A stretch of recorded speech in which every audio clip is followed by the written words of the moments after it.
Hello दोस्तों, स्वागत है आपका हमारे यूट्यूब चैनल प्रीति की कहानियों में। दोस्तों, साल 1997 का जून महीना था। भीषण गर्मी के बावजूद गांव में एक बारात पूरे शान से आई थी। सुमन, जिसकी उम्र मुश्किल से 22 साल थी, दूसरी शादी करके रमेश अपनी नई दुल्हन बनाकर इस घर में लेकर आया था। गांव वालों के लिए ये बस एक और शादी थी, लेकिन सुमन के लिए एक नई जिंदगी की शुरुआत थी, जिसमें पिछली जिंदगी की गरीबी, अकेलापन और संघर्ष पीछे छूट जाने की उम्मीद थी। रमेश की पहली पत्नी का देहांत हुए 2 साल हो चुके थे। उसके 3 बच्चे थे। सबसे बड़ी बेटी कविता 18, फिर बेटा राजू 16 साल का और सबसे छोटा मनु 10 साल का। शुरू के कुछ दिन सुमन को लगा कि सब ठीक होगा, लेकिन ये सिर्फ एक भ्रम था। शादी के 1 महीने के अंदर ही सुमन को एहसास हो गया कि ये घर उसके लिए नहीं, सिर्फ उसकी ज़रूरतों के लिए बना था। कविता हर बात पर ताना देती, "तू मेरी माँ नहीं है।"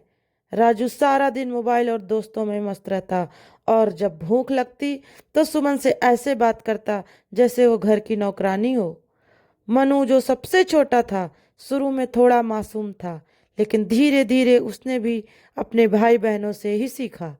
रमेश शुरू में शांत था, पर धीरे धीरे उसके अंदर भी एक बेरुखापन आ गया।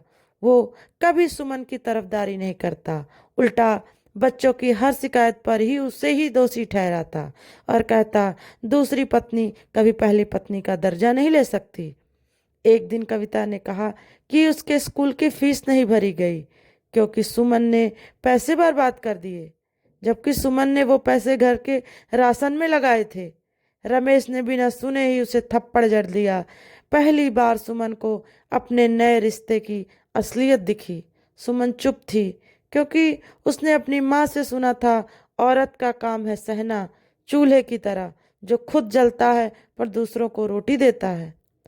हर दिन एक नया इल्जाम होता, खाना जल गया, दूध खट्टा हो गया, बच्चों के कपड़े नहीं धोए, घर में साफ सफाई नहीं की, ये फैला है, वो बिखरा है।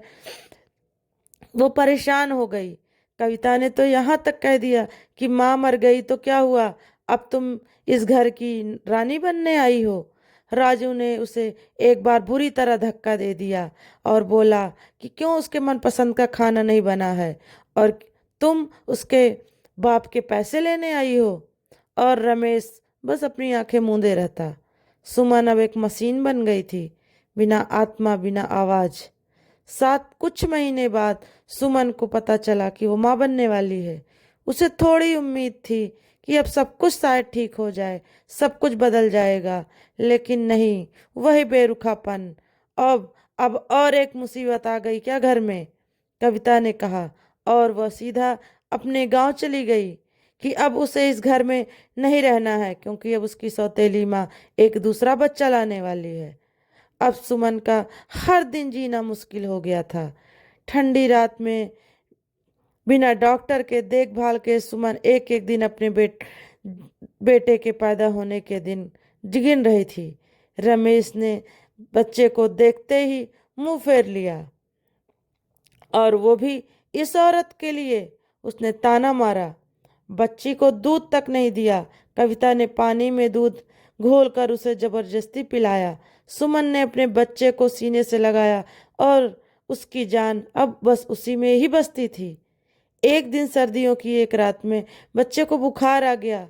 सुमन ने रमेश से कहा कि अस्पताल चलो, लेकिन उसने मना कर दिया।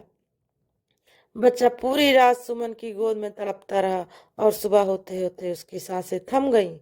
सुमन चीखी नहीं, रोई नहीं, बस चुप हो गई हमेशा के लिए। 3 दिन बाद गांव में खबर फैली कि सुमन बिना कुछ कहे घर छोड़कर चली गई थी। अपने कपड़े तक नहीं लिए, न किसी से झगड़ा, न आक्रोश, बस एक चिट्ठी छोड़ी। मैंने सब सहा, अपमान सहा, दर्द सहा, और मेरी बेटी का मौत भी सहा। अब मैं जिंदा रहने के लिए और जीना नहीं चाहती हूँ, सिर्फ मरने के लिए नहीं। अगर कोई पूछे कि मैं कौन थी, तो कह देना, वो एक औरत जो चूल्हे की राख बन गई, पर आग किसी को नहीं लगाई। तो दोस्तों, आपको ये कहानी कैसी लगी, प्लीज़ कमेंट करके ज़रूर बताइएगा। और अगर अच्छी लगी हो तो लाइक और शेयर भी करिएगा।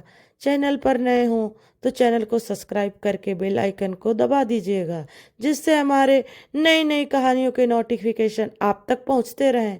फिर मिलते हैं दोस्तों आपसे एक नई कहानी के साथ। तब तक के लिए दोस्तों